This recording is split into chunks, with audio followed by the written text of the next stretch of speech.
Propaganda, it just works. Hey, my name is Werner Puchert, and I believe that most of the world's problems are just interesting design challenges in disguise.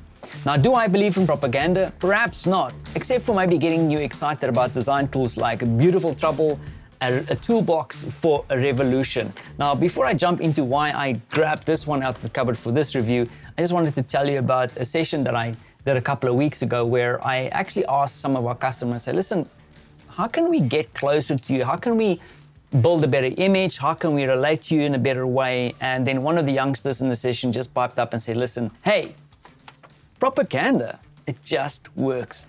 However, if you look at history, there's so many interesting ways to convince people to buy into your cause. And this is where this awesome toolkit comes in. But jokes aside, of course, there's a lot of deeper seated strategies in getting people to rally around your cause. And these causes can be for good, but then also you can use some of these tactics also in your day-to-day, in your business, and with your team to hopefully drive some good outcomes.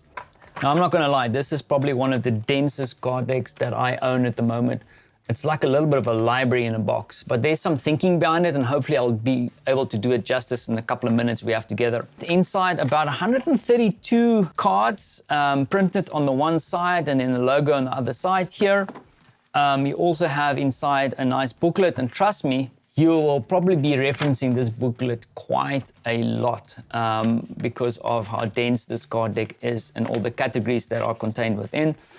Just from a broad perspective, because of time, I'll mention that you'll notice that one thing that is consistent across all the cards here is that there's some imagery, there's a top line kind of header here that gives you an indication. But I think the important thing is that, that you can see that here is definitely some unpacking of, but as usual, you see this more and more, and I did a review recently where there is a link off to a resource. So if you scan this, you go through to get more information and more resources around this specific card, which I think is super useful and a definite value add. This card deck wants to help you put together your own little action. And for that, you need theory, you need information, you need framework, you need to know how to do this, you need knowledge, and you need to kind of sense check it at the end, and it's all contained here.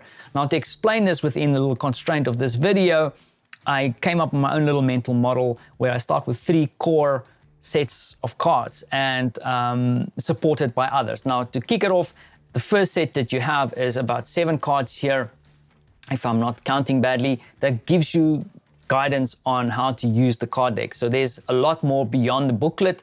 So definitely here you have Cardstorm, and then the core of what they try to do here is to explain to you like, hey, put some of these cards aside, focus on this group, what materials you might need, what action do you want to take through using the cards, and then what's the ultimate outcome. So for example, here you have cards for humanity. If you know, you know.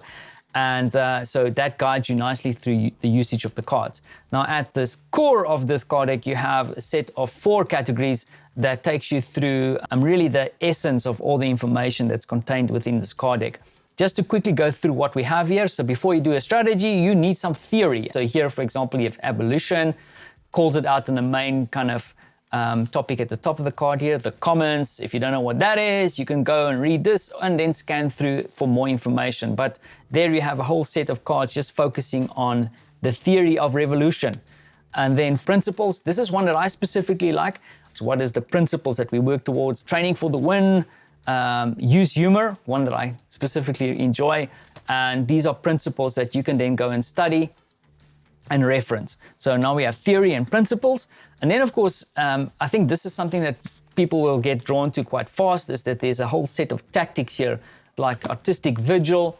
I don't know if gluing yourself to something is here, but you have blockade, consumer boycott is something that I remember from South Africa, for example. Civil disobedience, creative disruption is here. Once again, lots of information, and I think people would like this one a lot. It's like a lot of tactics kind of locked up here. And then, of course, the final and 4th category is stories. So kind of really where people have applied this. Daycare center sit-in, for example. What do we have here? Battle in Seattle. So a lot of information. Conflict kitchen is quite topical at the moment. And you'll scan through, read a little bit of information here, and then get inspired by the stories that people have told or done in the past. Then, of course, at the end, you can have all the tactics, the theory, the gameplay. How do I put this together? And for that, they support this with kind of 3 just kind of high-level guidance. We don't want to be all kind of solid strategists here, but how do I put a strategy together? So you have here a strategy pyramid, unpacks that a little bit for you. So like fill in the vision, the values, the mission, all these kind of nice things that you have to put together. You analyze your goals, and then how do you plan the campaign? So information just to get you going. So kind of interesting, something that you don't see in a lot of the card decks. So those are the 3 categories: gameplay, categories, and strategy. But then there's even more supporting elements around this card deck that I also wanted to share with you. Indeed, this is definitely, but wait, there's more situation. Now you'll see my little mental model has added a couple of few more notes. So the first one that I'm going to highlight here is the purple, the methodologies, right? So of course, you have the categories where you have story, theory, tactics, and principles, but then you have to also analyze the situation, the problem. And here you have a whole set of kind of suggestions and methodologies of how you can actually assess. So for example, here's the old trusty one. You should know this one: strengths, weaknesses, and opportunities. So you can map these out and gives you a nice explanation and information. So in itself, this category is already useful just to kind of unlock certain kind of methodologies that you could kind of explore to address the issue that you're facing. So there you have methodologies. The other one that I found quite interesting that they've added is debates. Whenever you put something together, people might disagree, and therefore you need to be able to debate the topics around what you're trying to take action. And there's a whole bunch of debate sparks here. The way that they've put it together is also interesting, is that you have debate side A and debate side B, because remember, the interesting and most important thing about debates is that you have to be able to debate not only the point that you believe in, but you have to think through what might be the counterpoint. So for example, here, they mirror this nicely. I just picked this one because this reminded me of my past, is that here you have a debate. So be the change you wanted to see, and you see Gandhi over there. And then the flip side is that by any means necessary, and then you have Malcolm X here. And then they have some instructions here of how you would then proceed to debate the topics related to this. So you can then have a debate around the potential action that you want to put together, which is really cool, I think. Then there's a set of cards that supports the strategy element of this card deck. Very simple. On the one side, you have risks. So like assessing. So if you've come up with a kind of a set of ideas or a potential action, what are some of the risks that might be involved?